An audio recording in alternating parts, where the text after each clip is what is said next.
Welcome everyone. Welcome to this fifth webinar of the Enrich Your Knowledge series. I hope that by the fifth you are very much enriched already, but never too much, right? So a few housekeeping matters. Please use the Q&A box to type your questions. Panelists will be able to answer you either in writing or orally if they would like to.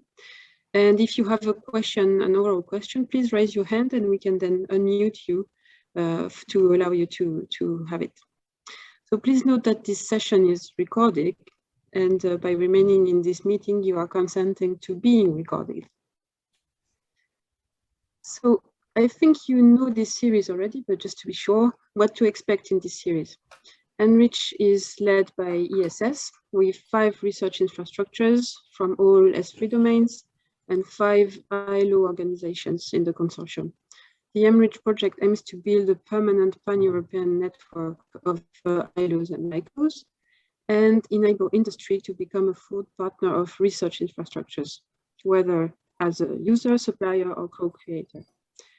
Enrich Your Knowledge is a series of online trainings and organizational webinars targeted to experts involved in setting up collaborations between RIs and industry, such as ILO and ICO, but not only for them. The overall aim of this webinar series is to share knowledge, expertise, skills, and best practices amongst ILOs and ICOs. So today's webinar is dedicated to SMEs and their interactions with RIs. So SMEs are key stakeholders for research infrastructures across all S3 domains, both as suppliers and users. So we have 2 objectives today. On the one hand, examine how ILOs and ICOs can interact with SMEs. What are the best strategies, the success stories, and also failures? And the second objective is to provide practical information on how to maximize SME participation in an event or any type of interaction between industry and RIs. So to achieve these objectives, we have 4 speakers today. First, ILOIT. I will detail the speakers in a moment. Marco Straccia from Fresky, Miguel Angel Carrera from AVS, Piotr Bielufka from Tectra, and then we will discuss with everyone, and this will be moderated by our own Anne-Charlotte from ESS. So our first speaker will be ILOIT. He's a Partnership and Business Development Manager at Novartis. Ali holds a PhD in neuroscience, a master's degree in corporate management, and a quality auditor and consultant degree. He has held various positions in biotech companies and has participated in company creations. He has been a Partnership and Business Development Manager for 5 years at Novartis, which is the French infrastructure dedicated to translational research on neurodegenerative diseases. Second, we will have Marco Straccia. He's the founder and CEO of Fresky. He's a former associate professor in stem cell technology and regenerative medicine in Barcelona, and he holds a PhD in neuroscience and an MBA. He has been a researcher in basic and applied biomedicine, working on different experimental paradigms, in vivo and in vitro, in the field of neuroscience and stem cell biology. He is now designing scientific policy and business strategies for human-centered health, research innovation, and advanced therapy medicinal products. And so Marco has been unable to be here today, so he has been kind enough to record his presentation, and I will broadcast his video for you. Our third speaker will be Miguel Angel Carrera. He is the CEO of AVS. He holds a Master in Science in Advanced Engineering and an Executive MBA.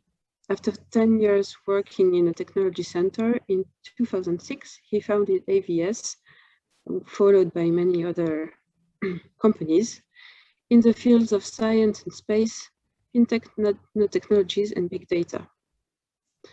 Founder and first president of the Spanish Science Industry Association, He is today the Vice President. He is also a member of the Management Board of the Fusion Industry Innovation Forum. And our last speaker will be Piotr Bielufka. He is the CEO of Tectra. After working as a technology transfer officer at the European Organization for Nuclear Research in Geneva, Piotr joined the technology transfer agency Tectra in Poland. He is the president of the board and CEO of Tectra since 2011. So now, Ali, if you would like to start. Yes, thank you, Laurent. Sorry, no, it's okay. Screen. Thank you. Okay. So I guess you can see my screen. Is that okay? Okay, so thank you, Laurent, and thank you, ENRIITC, for the invitation to this webinar and to give me the opportunity to introduce the work I have done with at ENRIITC as business developer. So I won't come back on my background as Laurent already did it. Just a few words on ENRIITC. So I spent 5 years at ENRIITC as a partnerships and business development manager. ENRIITC is a French ERI dedicated to translational research for neurodegenerative diseases, meaning that it's kind of consortium of academic and clinical research centers which provide to biotech, pharmaceutical company, and academia with several activities, just like services, partnership, and training in our field, meaning the neurodegenerative diseases. So my main mission at ENRIITC was to increase the ENRIITC visibility, to identify new customer, mainly from the industry world, and of course at the end to negotiate and sign some new contracts. So I will give you here today something which is not very original, but the way I used to work in order to fulfill the mission I have at ENRIITC. So there are many 3 stages which are getting prepared, meaning setting up tools and a commercial plan, then the doing, meaning that you have to meet the companies and their representative in order to valorize what you are doing, and at the end to contract deals.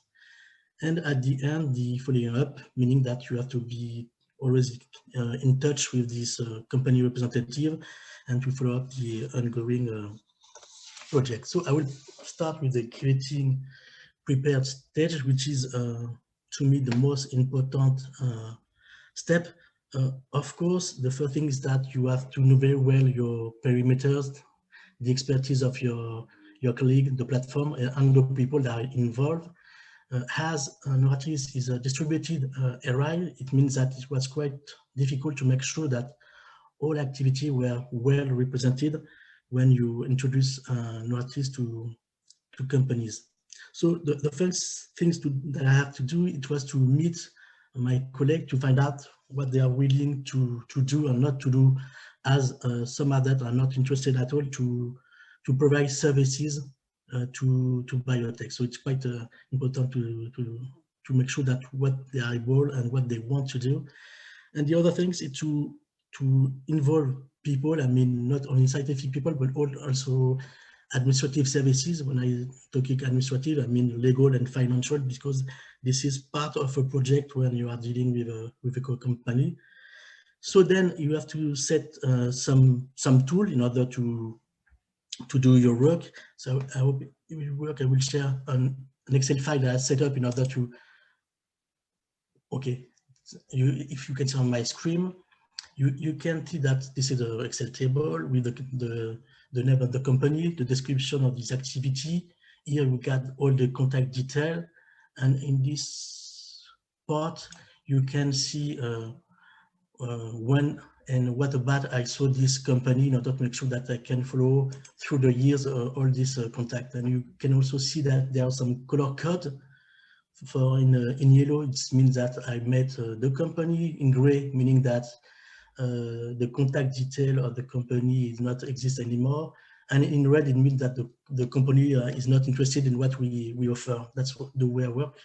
And you can see that here, I make several work in order to see with French company, Europe company, US and Asiatic company.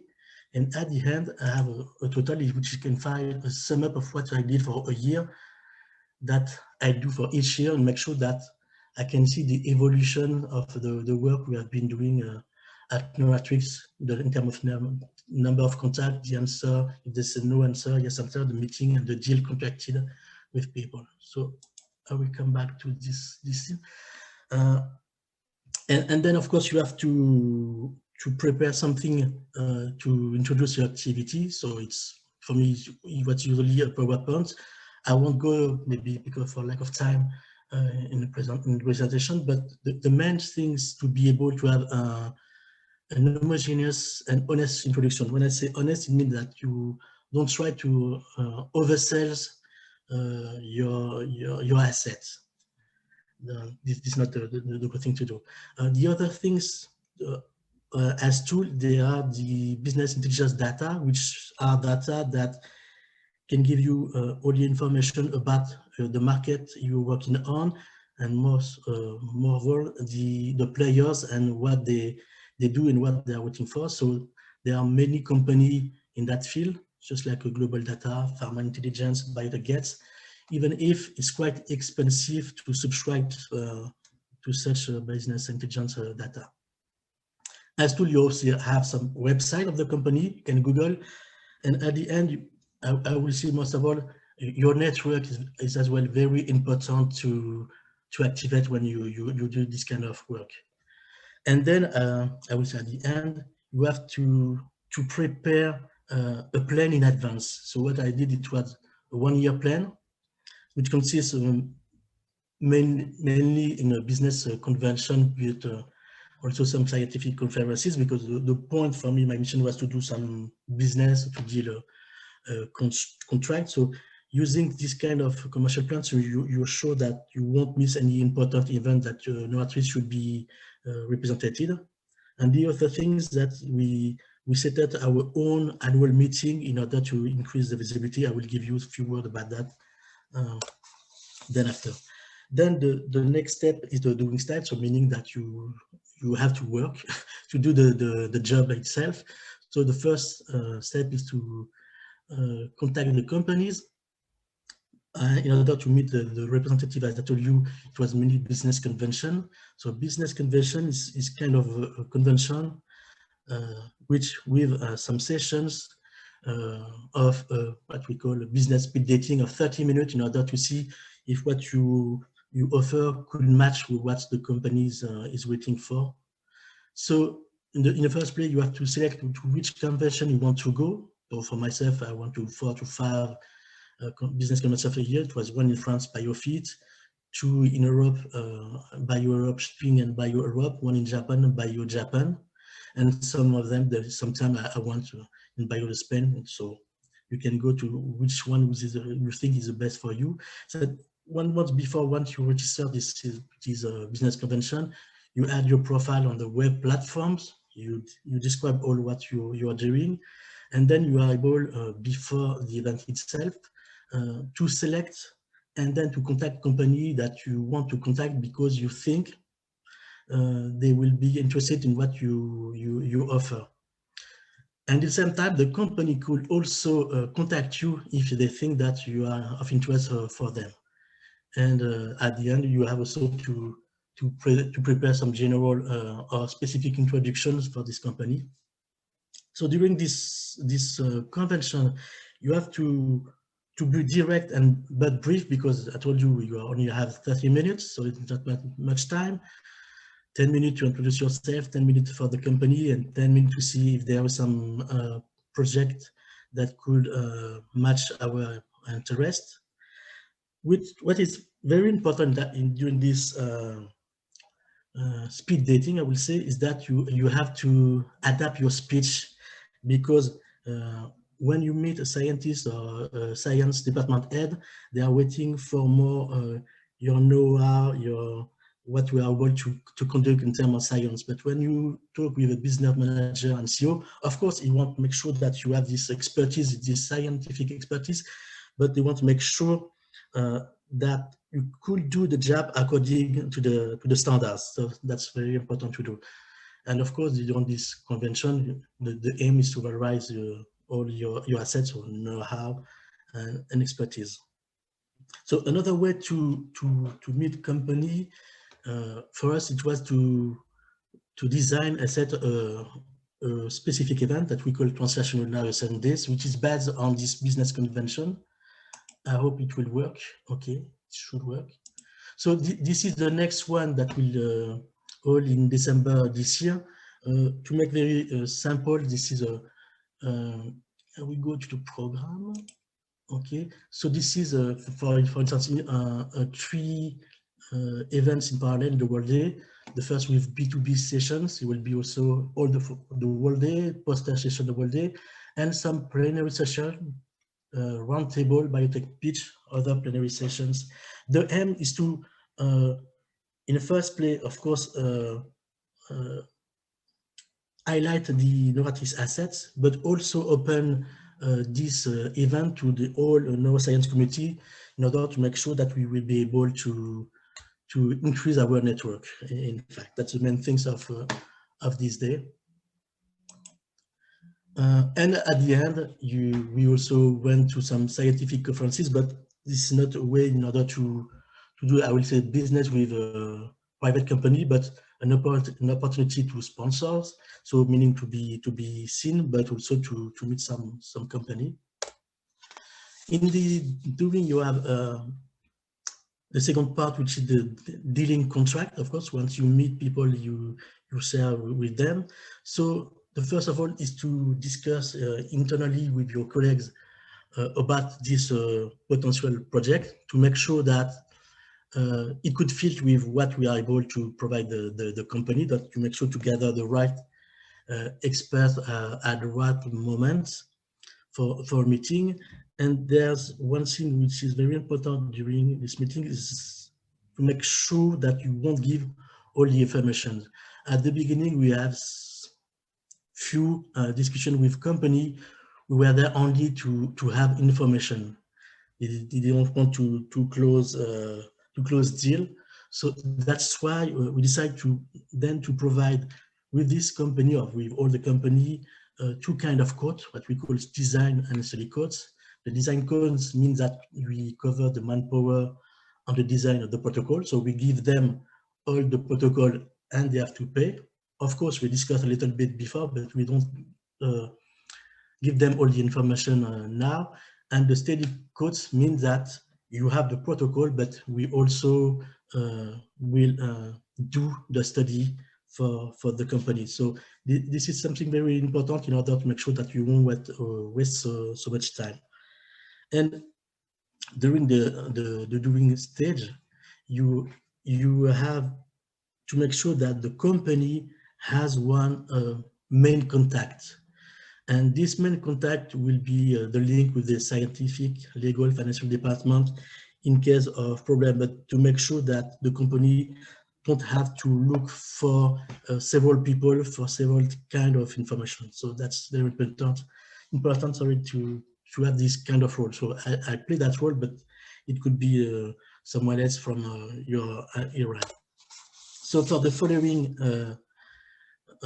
up, the first things to do, of course, is to check with your colleague that they are interested for a specific project, and if it's feasible. Then once you get this information that you are able to see that this colleague will be invested in that project, you have to recontact your representative. Usually after the business convention, I used to recontact them in the following weeks, and then I stay in touch with them on a month basis, by mail, by phone, to make sure that how the company is interested and to what extent. Then you have to follow on the ongoing project on aspect. Projects means either the discussion you have with the company, but project means also the experiment project that you conduct. So the first of all, you have to get informed about the scientific project from your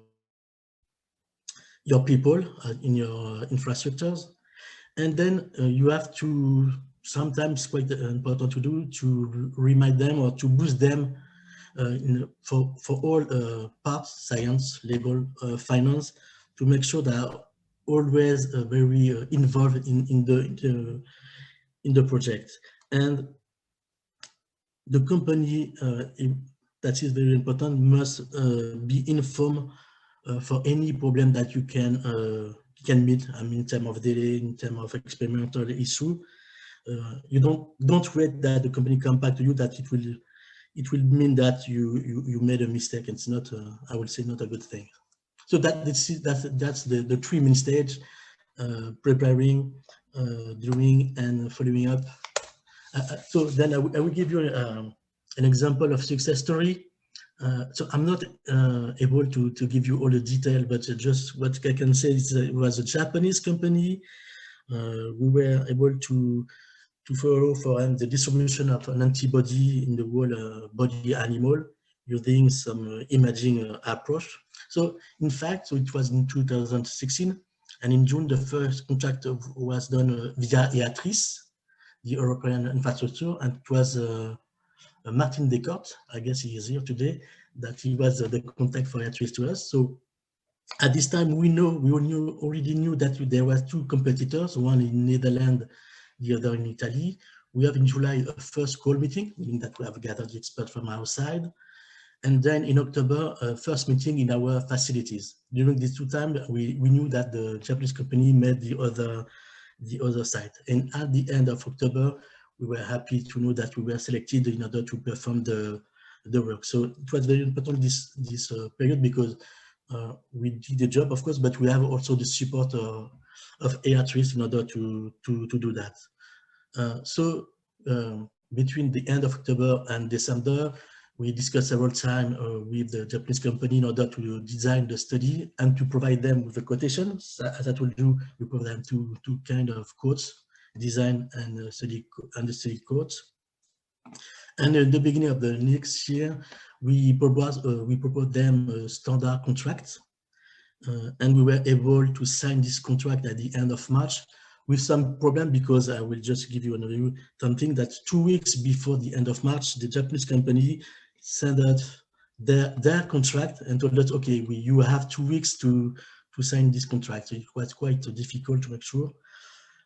We have several discussions during these 2 weeks, but at the end, they agreed to sign our contract. So it was a contract which included the timeline, the go-no-go steps, the setup of the study, the deliverable, and the date of the intermediate report release. And then after March to June, that was the time for the experiment to be conducted. We sent them in June the first report, which mainly contained the raw data. And between June and September, still in discussion with them, we were able to provide them with a final wrap report, which contained all the elements. Maybe I can give you.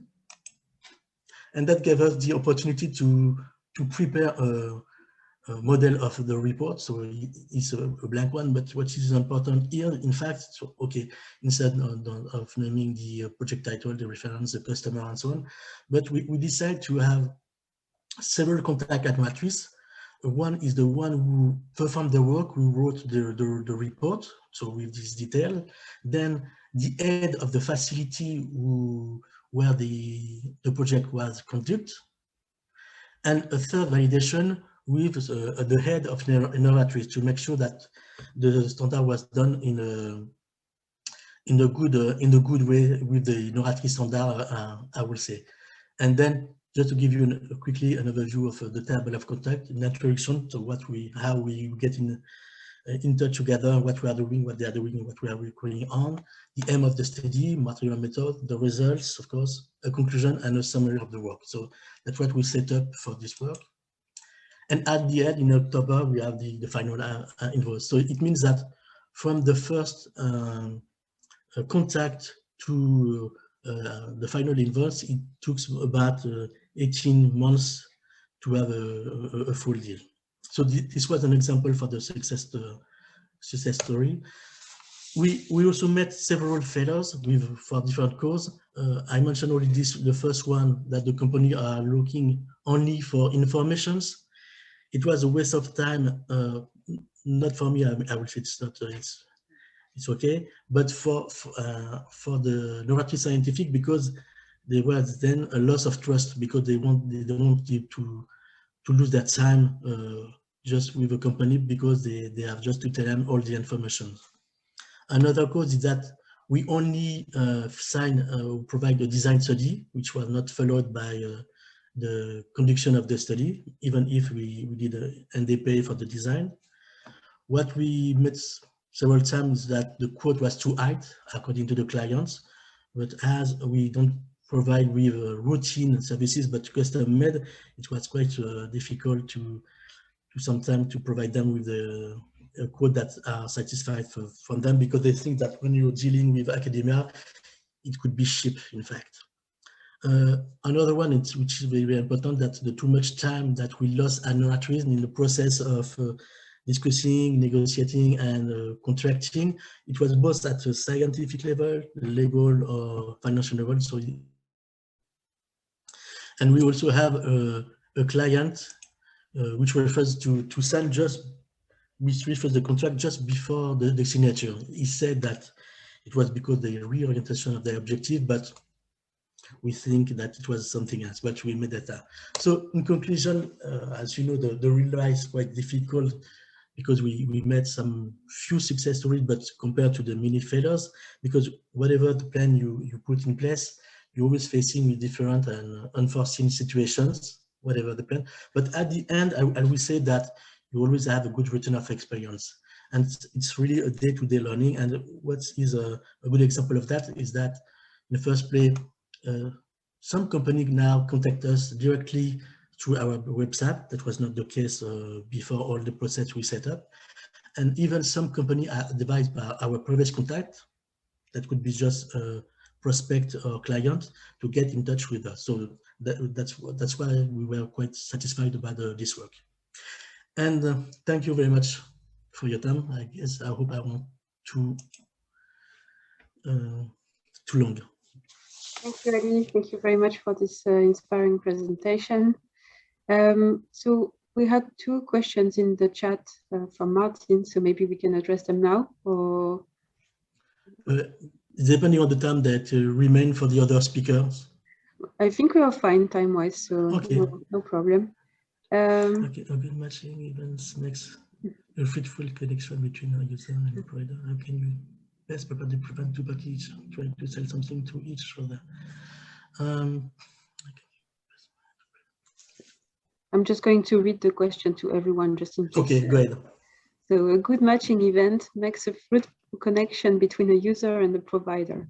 How can you best prepare to prevent two parties each are trying to sell something to each other?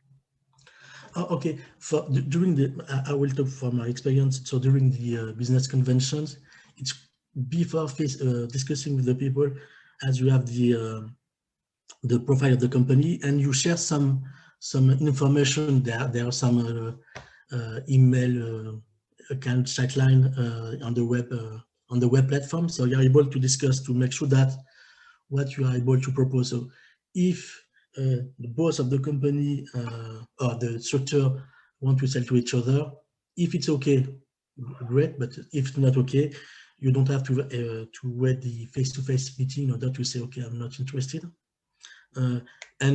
And the other thing is that you can, when they ask you for a meeting, you can refuse this meeting, because you do know in advance, in fact, which company will come to you in order to sell you something that is not of interest for you. So, thank you. I think we should keep the second one for the general discussion, because I'm sure it will go for a few comments from the community. So we will keep it for later. Okay, thank you. Thank you, Ali. So now I am going to broadcast the video that Marco Straccia has prepared for you. Okay,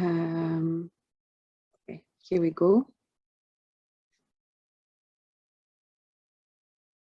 Good afternoon, everyone. First of all, I would like to thank the European Network of Research Infrastructure and Industry for collaboration for inviting me here at this webinar. I'm sorry I cannot be here with you today. However, I believe that the network goal is very important to improve the field. So I didn't want to miss the opportunity to bring my very small contribution. And this is why I propose to record my presentation. However, if you have any question or do you want to contact me at the end of this presentation, please, you will find my contact detail, or you just go on the website and you will find everything. So our mission at Freshie is to take science to society, to really boost the research and development process and transform this solution into innovation and try to make a change in everyday life of all the peoples. So trying to really boost what the scientists are doing in our university, in our research infrastructure, and really trying to take this solution into a market that sometimes is even not ready for this kind of solution. So this is why we also need this kind of business view. But why this is important, why our work, and of course the others from the network and the other speaker is very important.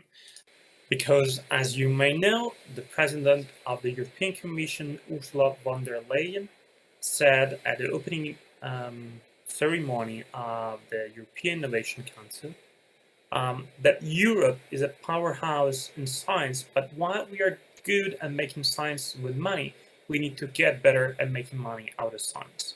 And I believe this resume and summarize everything that makes sense and why we need people that are working in this interface between, academic and science production and results and industry and the market. So how we do this at Freshie? We have a network-based approach.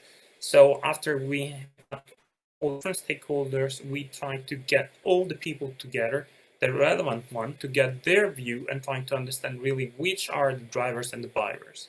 So this is very, very important.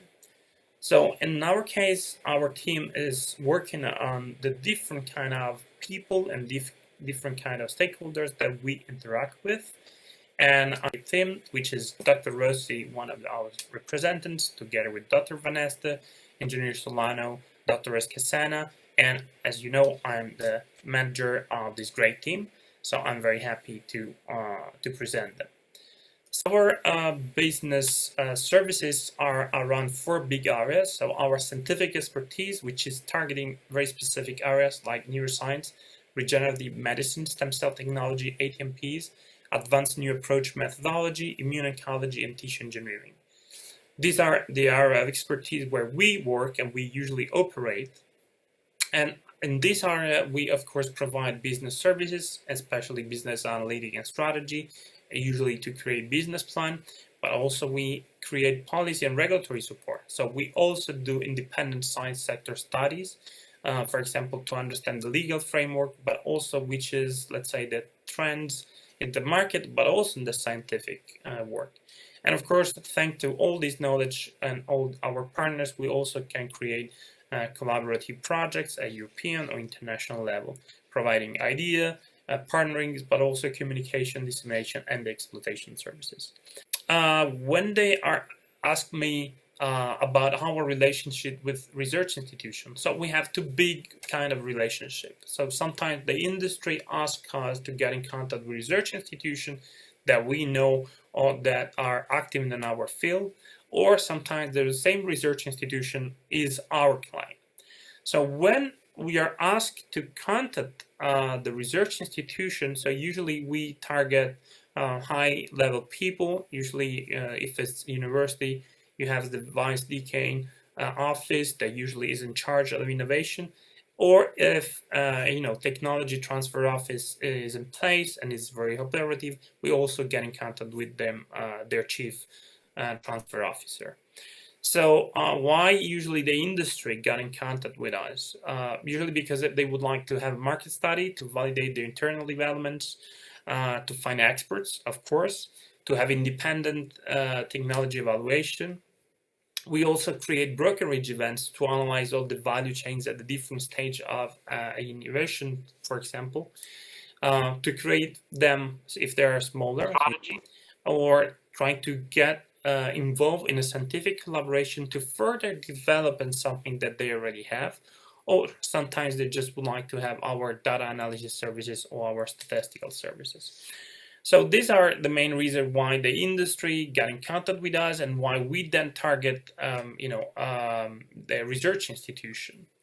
So that there are different pros and cons. I mean, the pros, as you may know, and I mean, this is why this is very, very important to collaborate research institution, is because researchers have a very specific and deep expertise in their field, and also they can offer scientific and technical advising.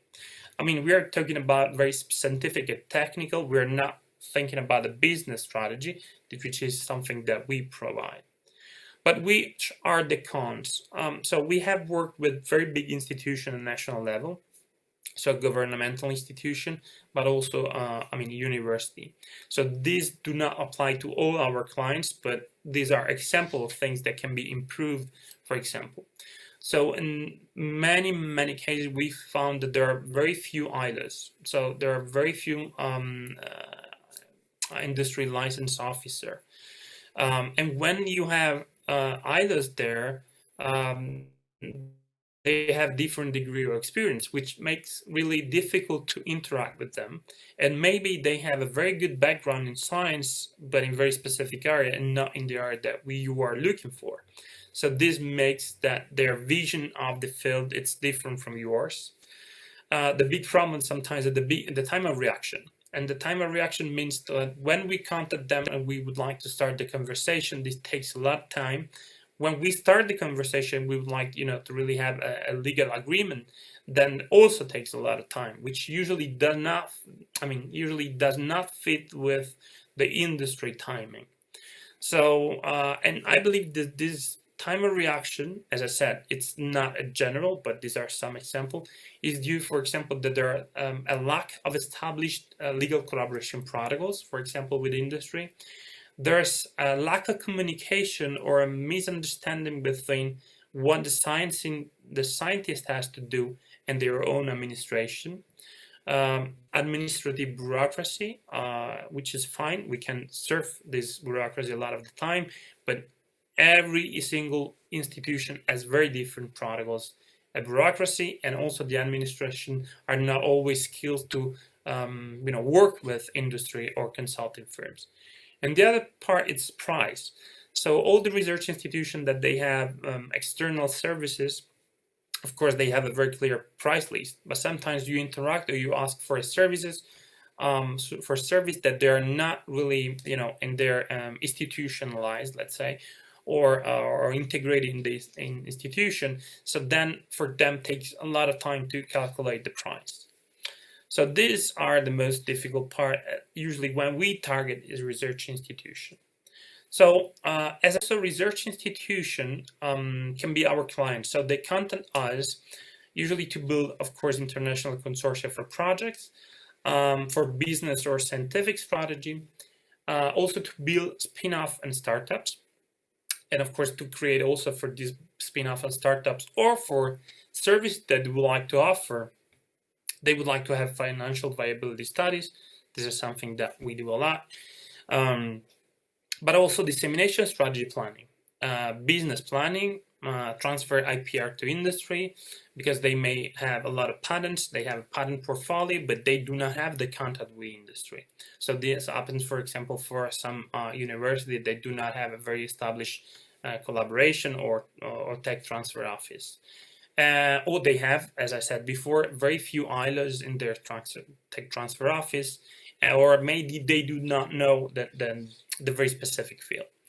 Then, of course, that we have, scientific collaboration and technical services. These are the different reasons why they got in contact with us. I would say that pros is that we learn a lot, so we can have a state-of-the-art knowledge of that specific sector. And of course, we also can expand our network of experts.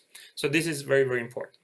So which are the cons? Of course, if you have a big contract with them, you have to apply through a public tender. So that's why we got skills a lot in public tendering, because that's the only way you can access to provide these kind of services. On the other way, when they also have a public tender, sometimes they have no strategy, business or dissemination plan. So they really do not know which is the very aim of their specific service, or what they're looking for in a more, let's say, logic and planned way in the long term. There's a lack of knowledge of the real research and service cost. They really do not know how much does it cost what they're doing in the research. There are some cases where you can find very well structured things, but most of the time we find that we have to rebuild all, let's say, the economic statement of the research and trying to have, a cost analysis very, very well. Then there's a lack of experience in working with consulting firms. And of course, I said administrative bureaucracy. But the lack of experience in working with consulting firms that they are providing different kind of services, such those I told you before. It's also sometimes in kind of naive. There are people that are asking just to, do this service for free, which is of course something you cannot do, but also that they are expecting very, very low fee, for example, when you are going to sell a patent to a pharma company. So these are, as I said, very small example of what we found. So they also asked me for this webinar to tell you why do we participate in partnering events. Okay, we usually do not participate in partnering events. We create partnering events and brokerage events, for example, in a private session in the very specific sector that I presented to you before, where we, let's say, operate and we know most of the relevant people. But sometimes when we are looking for a very specific expertise or we like to benchmark a specific sector or expand our network in a very specific market, then we participate in partnering events. And there's, I would say, an unexpected benefit to participate in these events, which is the serendipity, because you know someone or some company or some research group you didn't know before, or the other way around, they know you because you may know. I mean, sometimes they do not know you, and sometimes very nice collaboration can happen.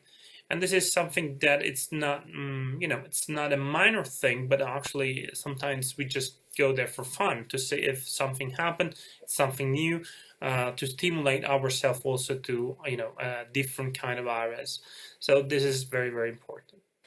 So these are our personal experience as freshie in our team and our, personal also view of the field at the moment. So we believe really that training allies and let's say create a very professional interface between business, industry, and academia or research institution. It's very, very important, because this is the only way that really we can improve the impact of science, and we really can take innovation and really innovative solution into the society and try to really make a change, especially in the biomass sector where we operate, in the health sector where we operate, because this is really the only way. There's really a big need of very specific and professionalized let's say consultants or people that are in the interface between science and business, because everyone, I believe, should be a kind of translator. But scientists must do their job. Industry has its own role in the society, but then we need to improve this communication, the interchange, especially the effective interchange between these two worlds. So, as I said, I'm very happy to be here, and please, if you have any question, just drop me an email. I will be very, very happy to answer you. So once again, thank you, and enjoy this webinar session with the next speakers. So bye, and nice to meet you all. So I hope you like this video by Marco.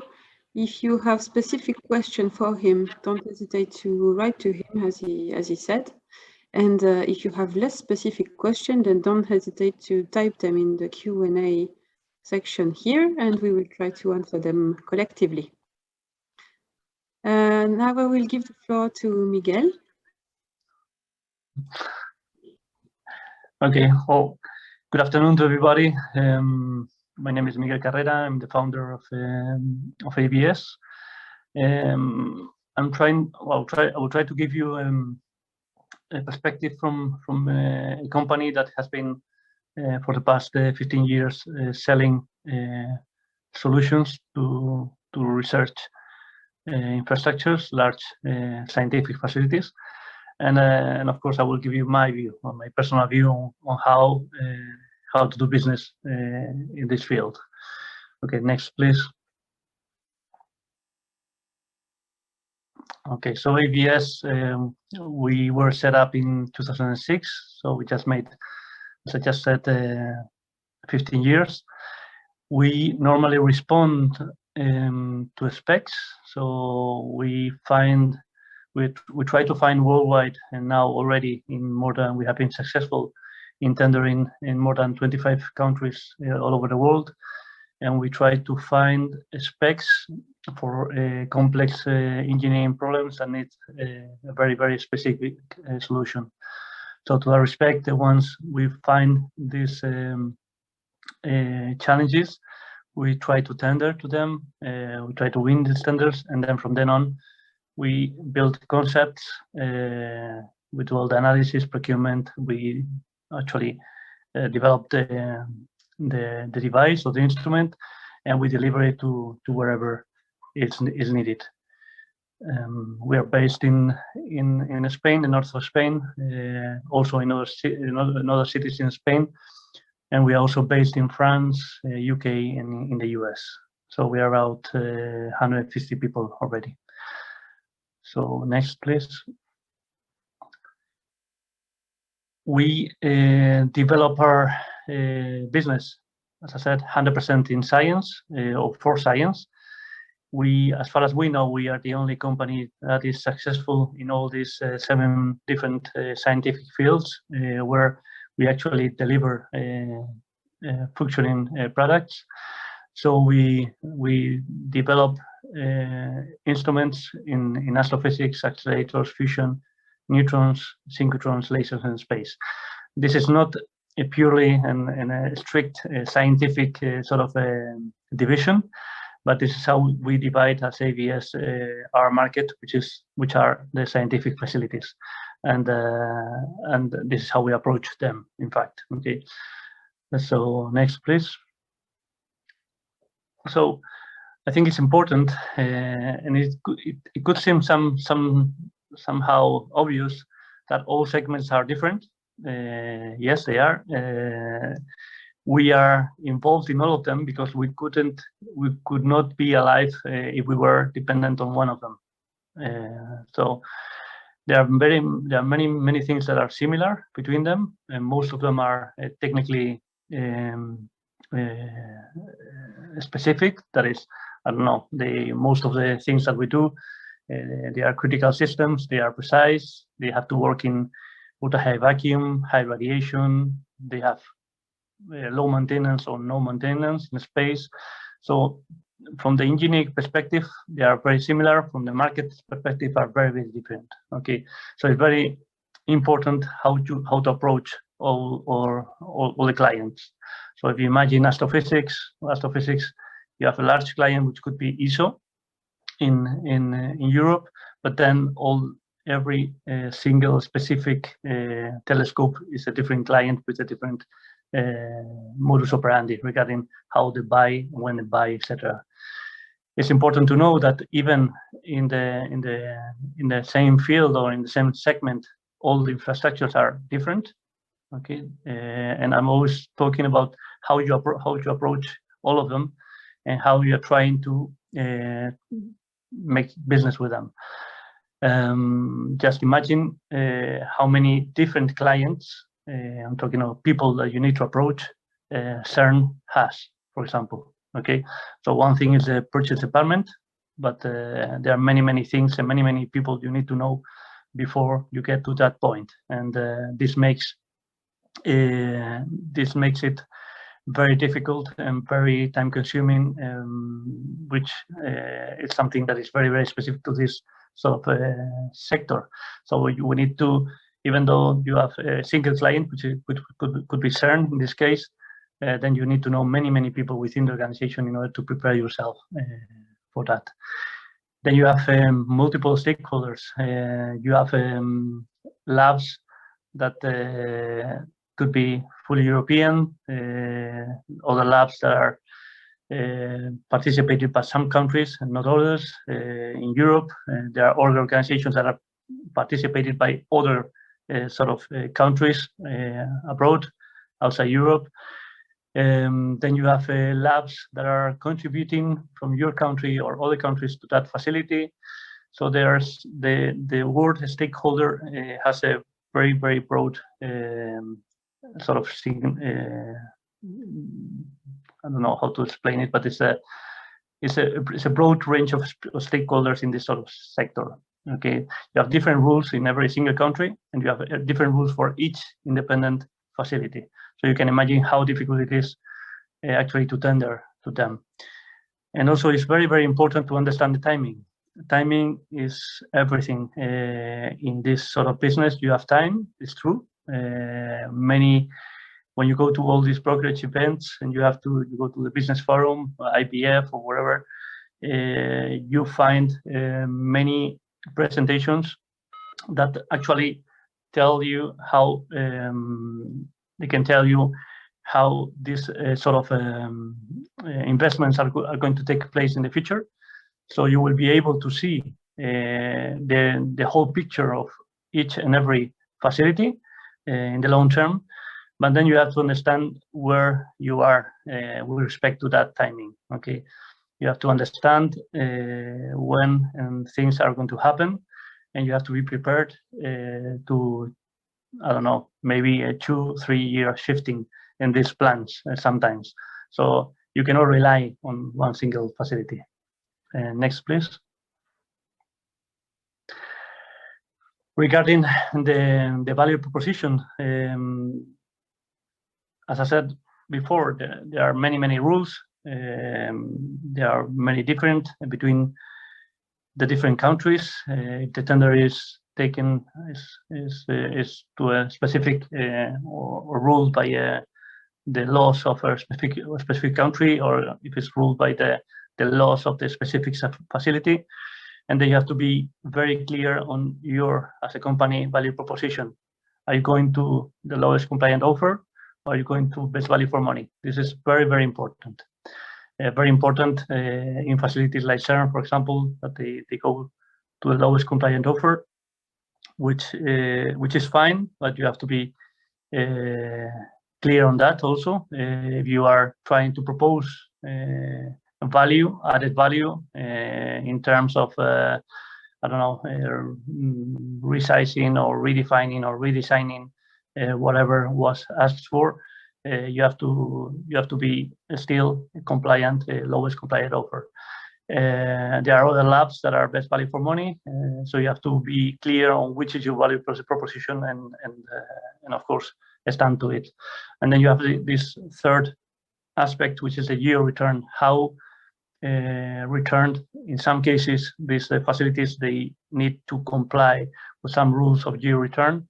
So depending on the time of the year, you can be competitive, but if your country is over-returned, then you are less competitive at that particular moment of time. So you have to be very clear also where your country stands for at that particular time. Okay. Next, please. Competition. Well, competition is great. Competition makes you move forward and helps you out a lot, more than you can think of. It's very important to know them.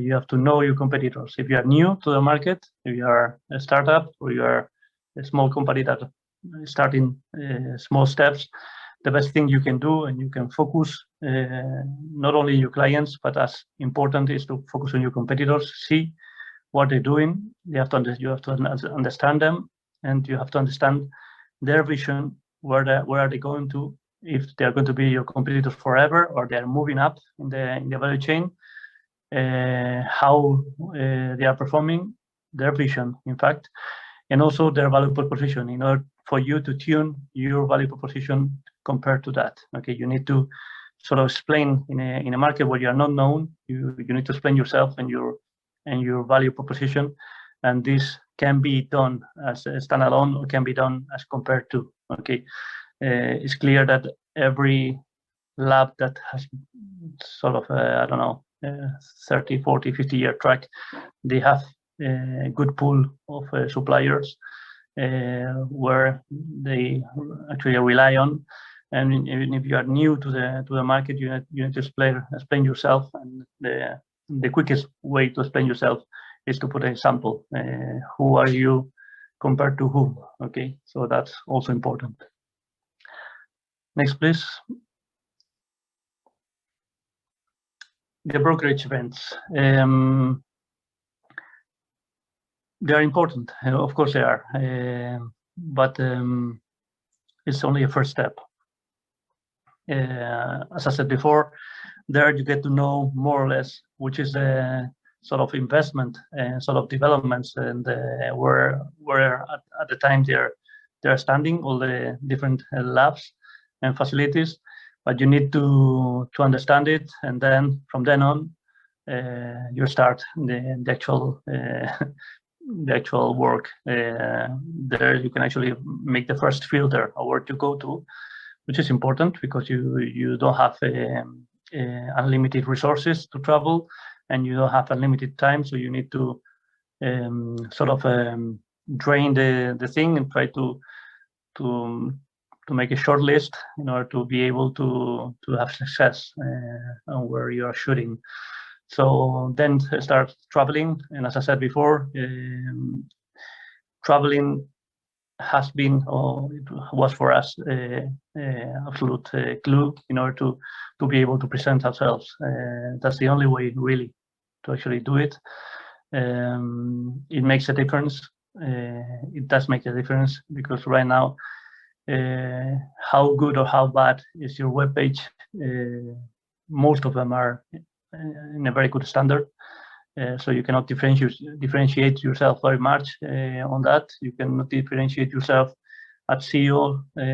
That's difficult also because your margin of improvement is very low, and you need to be there. And as I said, there are many clients, and there are many clients within the clients. So many people to speak to, and we have brokerage events, and there are other sort of events that we attend, that are all these scientific communities that they do the congresses and their symposiums all over the world, and we try to attend all of them or most of them.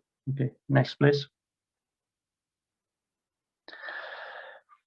How do you prepare? Of course, the good thing about this market is sometimes it's desperate and it's too long in order to things to happen.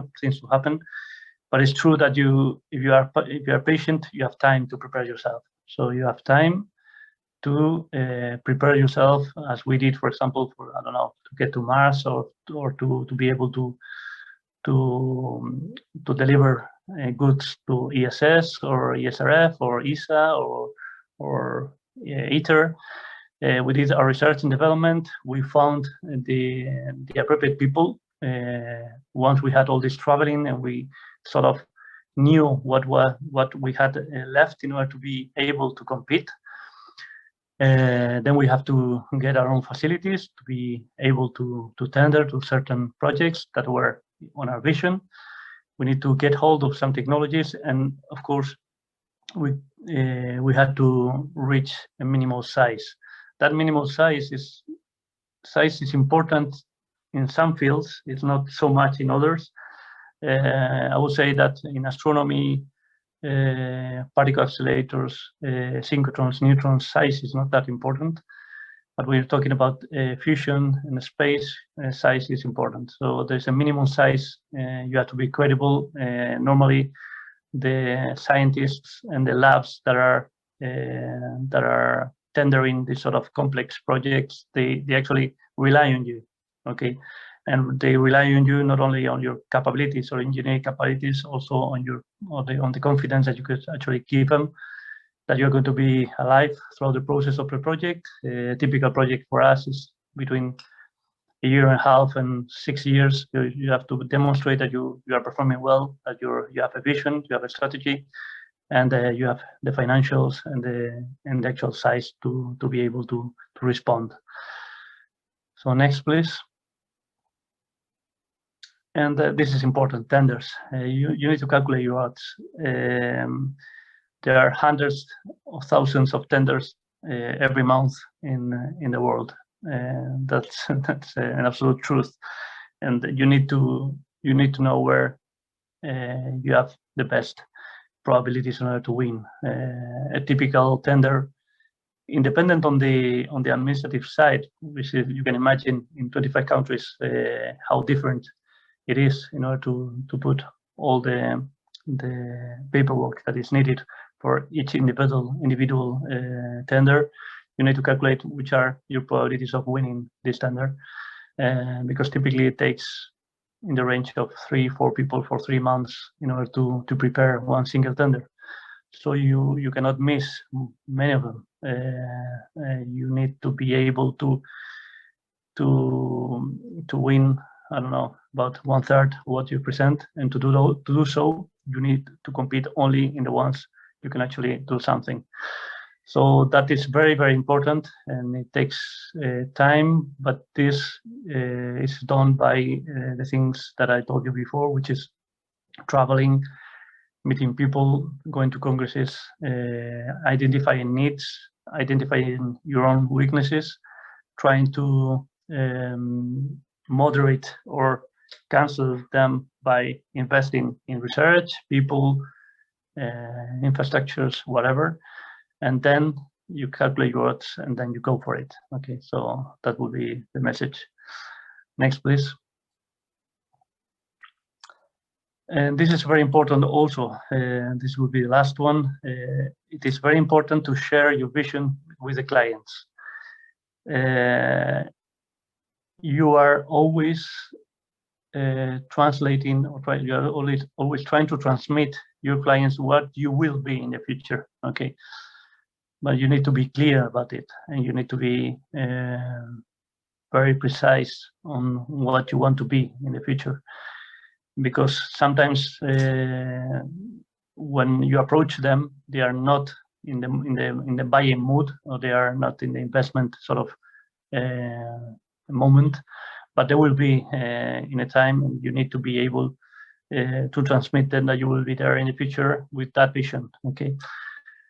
And of course, if you are a small company, chances are that you are growing. You have different new capabilities, and you have different new projects that you have won, and different size, different technologies, whatever. And you cannot rely on somebody that you met 5 years ago to remember you as a company in your vision.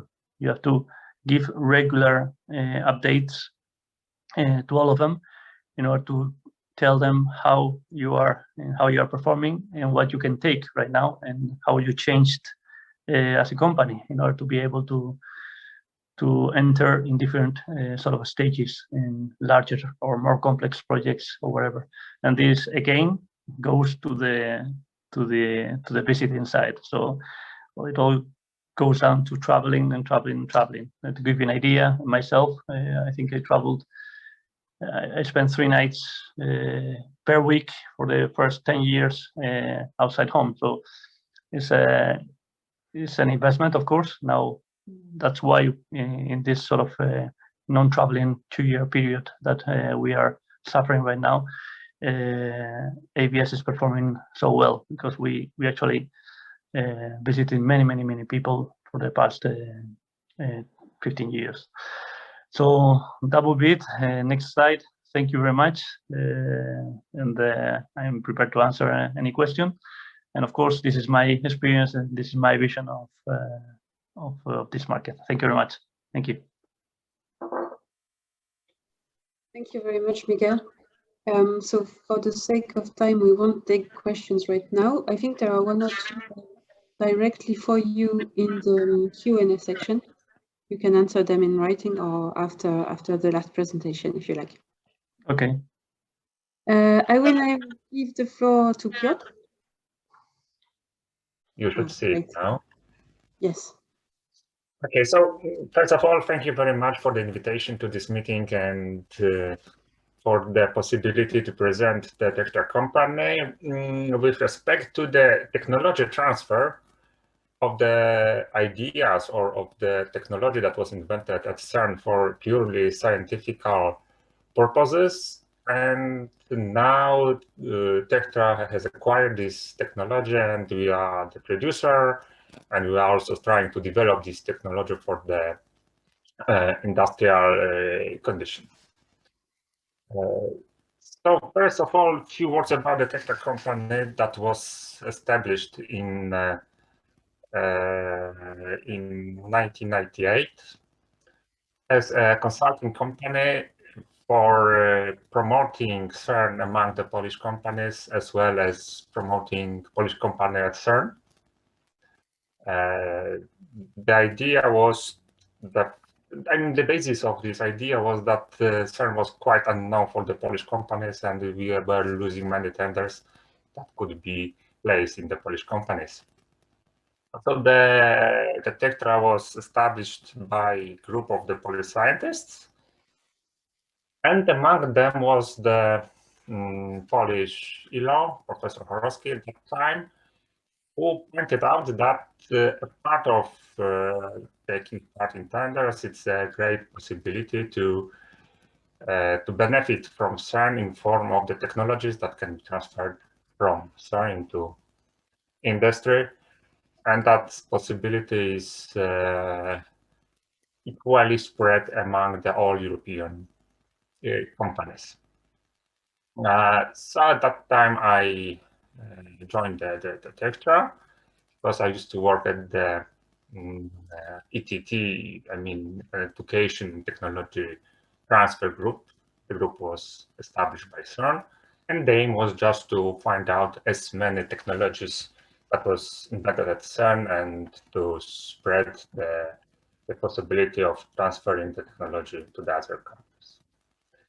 So for that purpose, I went through the list of the technologies that was presented by CERN, and I found the one which seems to be the most visible to transfer into the industry. So the name of the company, name of the technology was like this: the gas electron multipliers. The abbreviation is GEM or GIM, as you wish. The idea was that these elements are the key part of the novel particle detector that was invented at CERN for purely scientific purposes. We can see here the Fabio Sauli, the inventor of the idea how such elements should work. He's keeping one of the very first GEM foils. So the first step in the technology transfer process was to get the rights to use it, just to avoid any problems with patenting procedures. So partners for Tectra was, on one hand, the ETT group, which was very helpful for us, and of course the Polish ILO was very involved in this procedure and make it go quite smoothly. However, it took us a few years to get 3 different licenses in order to use them for commercial purposes. The first license was dedicated to the technology, chemical technology, how to produce the GEM foils. The second one allows Tectra to produce them, but only for internal R&D purposes. And at least the third one was allowing Tectra to produce and to sell all the GEM and GEM-based products within Europe and also. So it took us, in fact, a few years to get all the rights needed for the production. And from one hand, the procedure was going smoothly because we were able to talk with some people without any hesitation, and the contacts between Tectra and CERN was going really well. However, some procedures took a lot of time. So that was some kind of problem.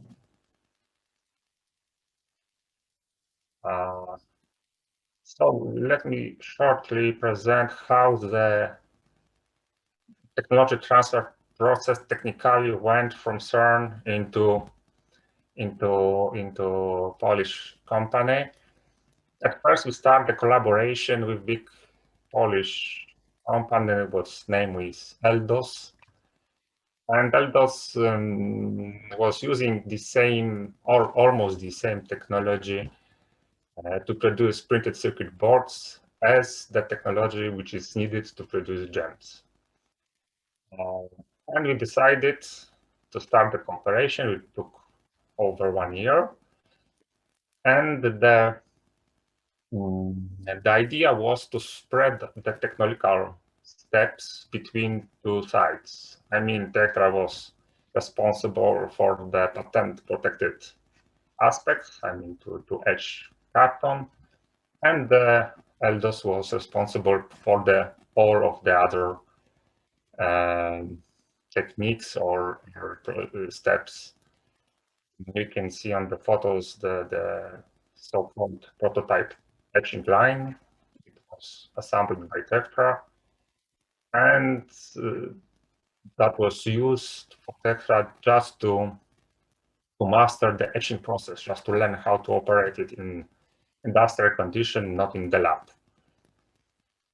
So this collaboration took over 1 year, and again, we had the great support from CERN side in the form of the engineers from CERN who visited us, I don't know, maybe 10 times. When we had some problems, we, of course, at the beginning were trying to call them just to discuss the issue. However, if there was not enough, we were always very encouraged to ask them for assist.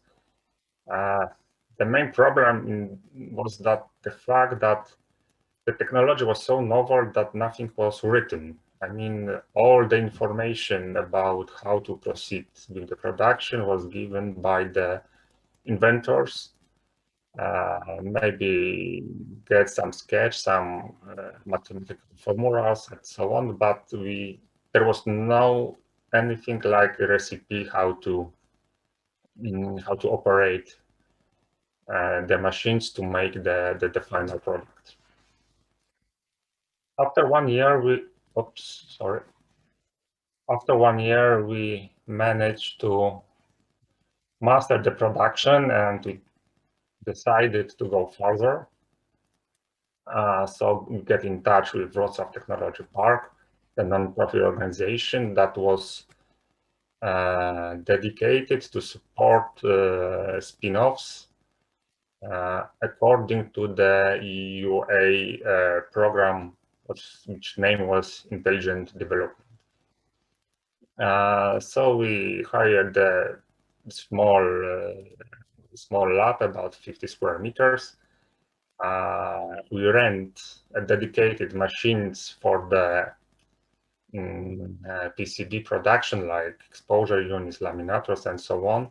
So in fact, we became independent. So we were able to produce the very first gem foils by our own. So we were responsible for each production step just to get the final product.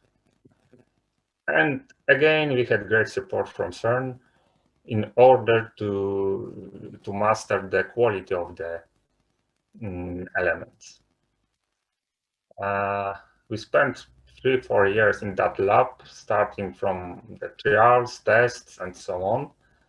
And in the end, we were able to deliver the fully operational foils that were assembled in the particle detectors. And some tests were were done, and the results were as good as the optical detector devices equipped with the CERN gem foils. And again, that encouraged us to go steps forward and to assemble the fully production, maybe not lab, maybe not a production line, let's say. And we decided to avoid any technical problems, so we decided to buy exactly the same machines, consumables, and so on as those used by CERN laboratory. So here, instead of really prototyping small devices, we get fully industrial shaped machines. We get them from the supplier, from the commercial supplier. It was the Italian company. But they point out that we had to tune them very precisely to get a very high precision for those machines, just to meet the requirements of the productive elements. And it took us about 1 year to tune those machines, to check everything, to play with the chemistry, to play with the temperature, pressures, all the sort of parameters. And it was a great effort for the SME companies. We had on those time six colleagues, six technicians who were responsible for those work. So when we produce and deliver much bigger gem foils to CERN, they ask us to improve the quality control, just to ensure them that our product is as good as the ones product made by CERN. So we had again to invest into time and funds into the quality control assurance system. So we built some optical control, high voltage control devices, stands, just to be able to prove that our quality is as good as the clients require. Of course, the biggest client is CERN itself, because they are using the very novel optical detectors like the CMS or Atlas, others big experiments.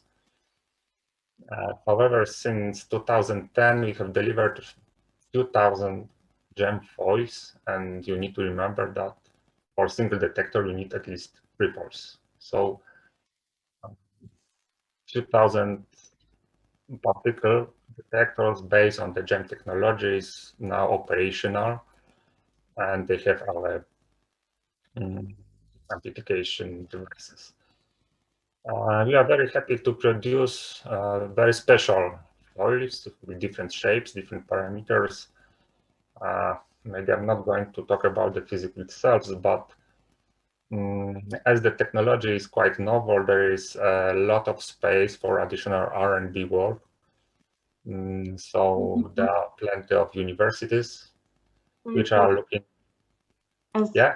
We only have 10 minutes left, and we still would like to discuss with participants. Could you please go slightly faster? Okay, I will try to speed up. Thanks a lot.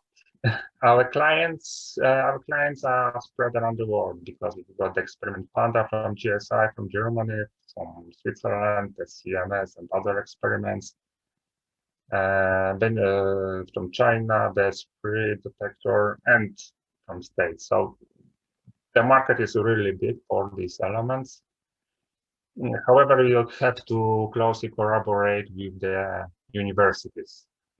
For example, we are among the Horizon 2020 project, when there are 15 universities and only 3 SMEs, I mean the companies, the ILOs and Tetra. So we are involved in many projects. However, we are also looking for the commercial application for our gem detectors. So we built a fully operational detector. I mean, not only the foil, not only the key part, but also all the electronics, software, and so on. And for the moment, Tetra is the only commercial producer of those elements. We were also thinking about industrial applications, so we found out the tricky way to scan big objects with the cosmic rays for industrial radiography. However, we found out that such experiments have already been done, but the technology is patent protected by consortium of the one university and one company, and only scientific or this technology can be used only for scientific purposes or to demonstrate the technology, but not for the commercial purposes. What else is the Tetra is involved also for Polish R&D project now together with the Polish Space Agency, Wrocław Technical University, and Wrocław Technology Park. We are building or we are creating a CubeSat microsatellite that will be dedicated to the forecasting solar weather. As you probably know, because of the company like SpaceX, the cost of sending 1 kilo satellite to the low orbit went down, and it became more and more available by small companies. Summary, quite short about the technology transfer. Our thoughts about the issue. First of all, the key point is to establish the interpersonal connection between the company and the laboratory in order to focus on the technology transfer. We had the great support from CERN, as they've got a dedicated group, which is education and technology transfer. We faced the excellent support from CERN engineers who were really willing to perform the technology transfer from the lab into the European companies. However, we need to remember that as a rule, CERN is obliged to perform such actions. What I don't like is the fact that some issues takes a lot of time. So instead of struggle with the technical issue, we had to struggle with some commercial agreement and so on, what was time consuming, and it was maybe not very pleasant for us. When we talk with the engineers, we had to ask good questions, because when we asked, it was not possible to ask why we cannot get the good quality. Yes, because there is no answer for such a question. We had to really focus, really know what to ask, and then we get a good response. We had to look for the external funding, because as we are SME, we had to be very careful with the financing. However, we did it. As I know, there are only a few Polish companies that acquired the license agreement with CERN about the technology transfer. There are a few universities who also get such rights, but anyway, it's not very often to see the technology transfers from CERN and other scientific organization in today's industry. And thank you very much for this possibility to briefly present Carrera company. That's it. Thank you, Piotr.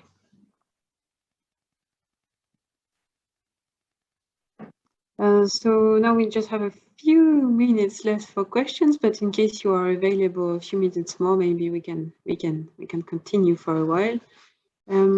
So I'm giving the floor to Anne-Charlotte to moderate the question session.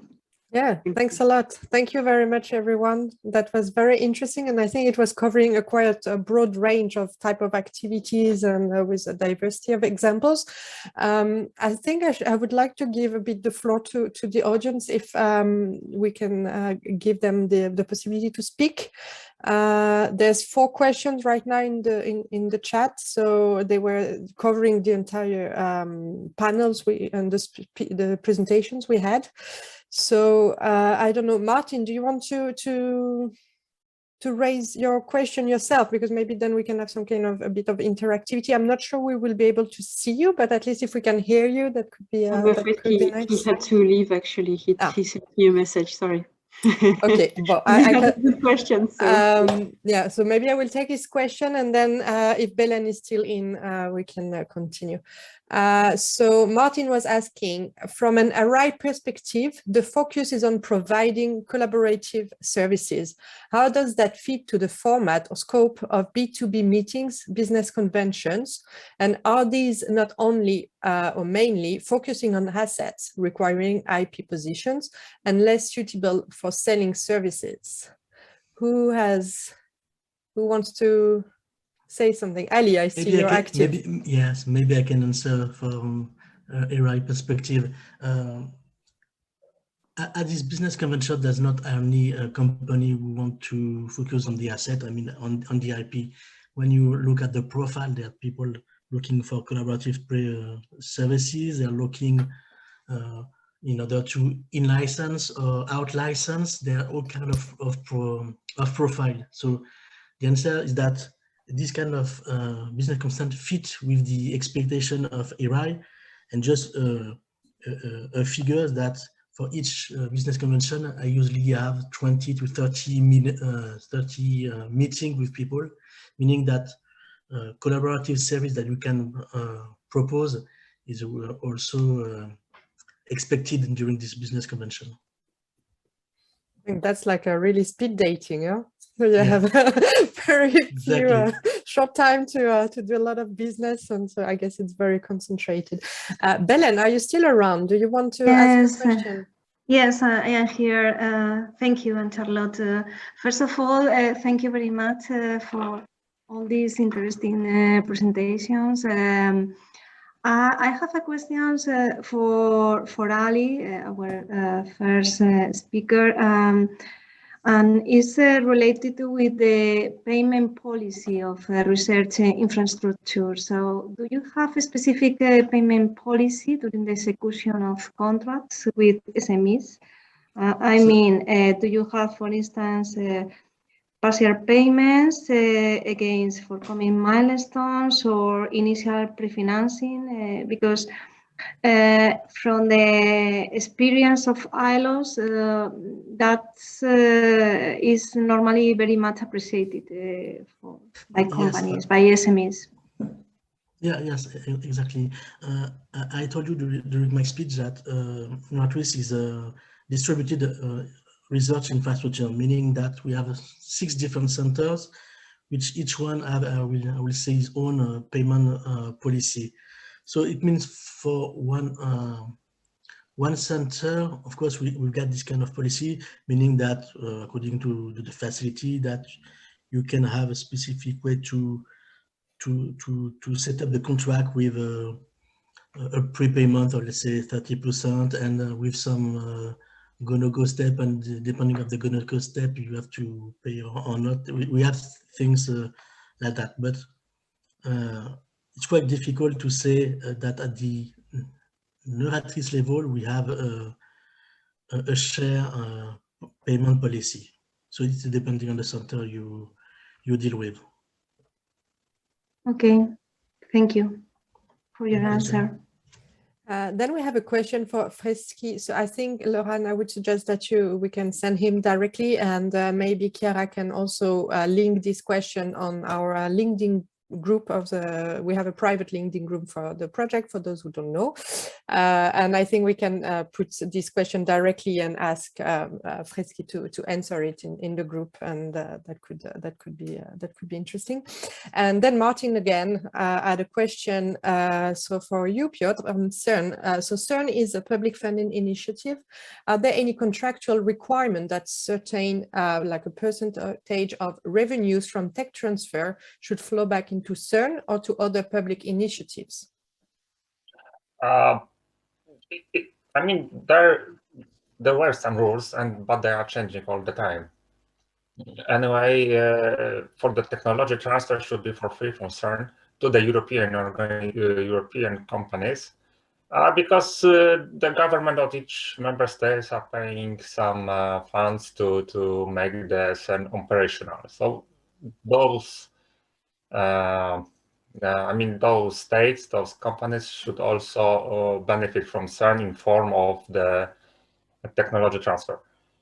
However, for a day, CERN is also asking for some revenues, lump sum, because of, as they say, they need to cover the cost of patenting, sending the engineers to the companies, and so on. There is other issue is connected to the fact that CERN is called European Organization for Nuclear Research, European, but in fact CERN is becoming more international because we've got the companies, the benefits from Russia, Israel, States, and so on. So it makes it more problematic from the legal point of view if the companies from for example, states should also benefit from in form of the technology transfer. So if somebody is interested in such a transfer, should ask CERN and to learn what's the present state of the rules for the moment. Thanks. I think that's all the questions we had. I actually have one for you, Miguel. You mentioned the numerous and the high number of tenders available on a daily basis. Mm-hmm. And I'm actually curious on not only how you select them, but also where do you find the information? I mean, we know that there's a lot of different platforms where one can find information on the tenders. And as a company, how do you work? Do you have like some kind of screening? Do you look at one specific platform? On how do you get the information from the various research infrastructures as well?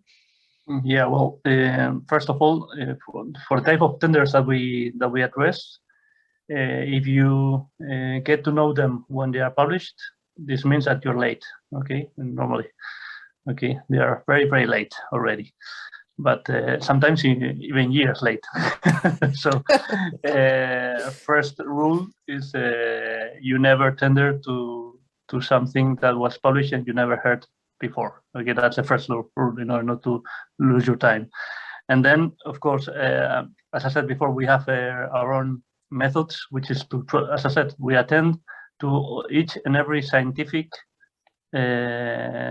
congress around the world, and that is as specific as we go to, I don't know, congresses about black holes, or congresses about molecules, or congresses about whatever, okay, because they are potential clients. They are scientists that are making their way on the science, and sometimes they are willing to realize their experiment, and they get funding for it. So we go back to the basics. I mean, there's no way you can go to a tender platform that's you're late. The only way you can go, which is of course, that's where, as I said before, where your value proposition stands for. If you're going to just manufacture things that are being designed by the facilities, that's fine. You can go that way. But if you want to go and add value, that is that they value not only the price but also the technical approach to some extent, because I don't know, at least 20%, not everything the price. Then you can actually make a statement. But that's the way it is. So important to spend your time in the business meetings and brokerage even to make business anticipate on the future. Yeah, but one of the difficulties that we find is that even the brokerage events are brokerage events. That this means that everybody knows why they are there. Okay, so they are both sides of the coin. So you have the facilities and you have the suppliers, and in IBF or Business Science Forum, Big Science Business Forum, this sort of events, everybody knows what they are for. And when you go to scientific congresses, nobody wants to talk to you, really. So you can pay the coffee, you can pay whatever, or you can sponsor to some extent the sort of congresses. But the reality is that the scientists go to what they're doing. They are going to present their posters of their science, and just there as they are not sort of willing to know you. In fact, okay, so it makes things even more complex. So it's not a brokerage event as such. It's a scientific event where you are sort of invited to the, I don't know, the last session or whatever. Okay, so that's the difficulty mainly in this specific business, I mean. Okay. Yeah, you need to really make the difference out of everyone else. Yeah, it is different. That's the question. So I don't know if we have more questions. I don't see any in the chat. And since we're a bit running late, we'll probably stop there. I saw that Chiara has put in the chat the link to our private LinkedIn group. So I would invite everyone to join us there. And I mean, if there's more question or anything, please just don't hesitate to reach out, or either via the LinkedIn group or directly via emails. And I'm sure everyone will be happy to stay connected. And we were talking about brokerage events and how do we make business between Arise, SMEs and academia. I'm taking the opportunity to announce that ENRIITC will be present at the Tech Connect Europe, that will be happening in Malmö on the 15th to 17th of November. So, I mean, if some of you are interested to be there, please let us know, and we can we will be really happy to meet you there. So now, Laurent, I'll let you conclude. One last word. So thanks a lot to our panelists. This was really interesting, and thank you to all participants for staying with us until now. And so remember, our next webinar will be on November 25. You can already register on ENRIITC website.